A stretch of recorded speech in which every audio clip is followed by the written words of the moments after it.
అరణ్యవాసానికి వెళ్ళడానికి ఒప్పుకున్న రామునితో మేము కూడా వస్తామని లక్ష్మణుడు సీత కూడా ఒప్పించి ముగ్గురూ కలిసి దశరథుని అంతఃపురానికి నడుచుకుంటూ వెళ్తుంటే అయోధ్య ప్రజలందరూ సీతమ్మల రాజవీధుల్లో నడుచుకుంటూ వెళ్ళడం చూసి జనకుని కూతురు దశరథుని పెద్ద కోడలు ఎక్కడో అంతఃపురంలో ఉండాల్సిన ఆమె ఇలా వీధుల్లో మామూలు స్త్రీలా నడుచుకుంటూ వెళ్తుంది అని ఎంతో బాధపడ్డారు. ఇంతలో దశరథుని అంతఃపురానికి చేరుకున్న సీతారామ లక్ష్మణులను చూసిన దశరథుడు ఏడుస్తూ పరుగు పరుగున వచ్చి రామునితో, రామా, ఈ కైకేయి నేను ఇచ్చిన వరాలతో నన్నే మోసం చేసి నిగ్రహించింది. అందుకే నేనేమీ చేయలేకపోతున్నాను. కనుక నువ్వు నన్ను ఖైదు చేసి చెరసాల్లో పెట్టి నువ్వు రాజవ్వు. అంతే తప్ప నన్ను వదిలి వెళ్ళకు రామా అన్నాడు దశరథుడు. కానీ ఆ మాటలు ఒప్పుకోలేదు రాముడు. ఇంకా దశరథుడు ఆ బాధ తట్టుకోలేక గట్టిగా ఏడవడం మొదలుపెట్టాడు. ఇదంతా చూస్తున్న దశరథుడి మంత్రి సుమంత్రుడికి పట్టలేని కోపం వచ్చి కైకేయిని చూస్తూ, నిన్న రాత్రి నుండి రాజు ఇలానే ఏడుస్తున్నాడు, కొంచెం కూడా జాలి లేకుండా ఎలా ఉన్నావు? అంతేలే, ఆడపిల్లకి 90% తల్లిపోలికే వస్తుందంటారు. నిన్ను చూస్తే మీ అమ్మే గుర్తొస్తుంది అంటూ ఇలా చెప్పడం మొదలుపెట్టాడు.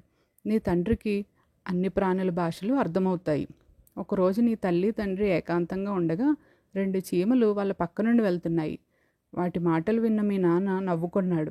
అవేం మాట్లాడుకున్నాయో చెప్పు అని మీ అమ్మ అడిగితే, నేను అలా చెప్తే నా తల 1000 ముక్కలయ్యి నేను ఇక్కడే చచ్చిపోతాను అని చెప్పినా వినకుండా మీ అమ్మ నువ్వు చచ్చినా పర్వాలేదు నాకు చెప్పు అని మీ నాన్న ఇబ్బంది పెట్టింది. అలా కైకేయి నువ్వు కూడా మీ అమ్మలా దశరథుని పరిస్థితి బాధ అర్థం చేసుకోకుండా రాముని పంపించమంటున్నావు అని సుమంత్రుడు కైకేయిపై కోపం చూపించాడు. దశరథుడు రాముని వెనక అడవికి వెళ్ళడానికి రథాలు, సైన్యం, దాసులు అన్నీ ఏర్పాటు చేయమన్నారు. కైకేయి దానికి ఒప్పుకోకుండా, పూర్వం మీ వంశంలో అసమంజసుడిని అడవికి పంపారు, తనకేమీ ఇలాంటి రథాలు అవి ఇచ్చి పంపలేదే, మరి రాముడికి ఎందుకు సైన్యం, దాసులు, రథాలు అని అడిగింది. ఆ అసమంజసుడు చిన్నపిల్లల నదిలో పాడేసి చంపేవాడు, అందుకు శిక్షగా తనని అడవికి పంపించారు.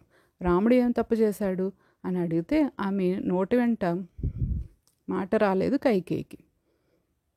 మీరేమంటారు? కైకేయికి సుమంత్రుడు చెప్పినట్టు వాళ్ళ అమ్మ పోలిక వచ్చిందంటారా? మీ అభిప్రాయం కామెంట్ చేయండి. నెక్స్ట్ ఎపిసోడ్ కోసం ప్లీజ్ ఫాలో ఇతిహాస నౌ.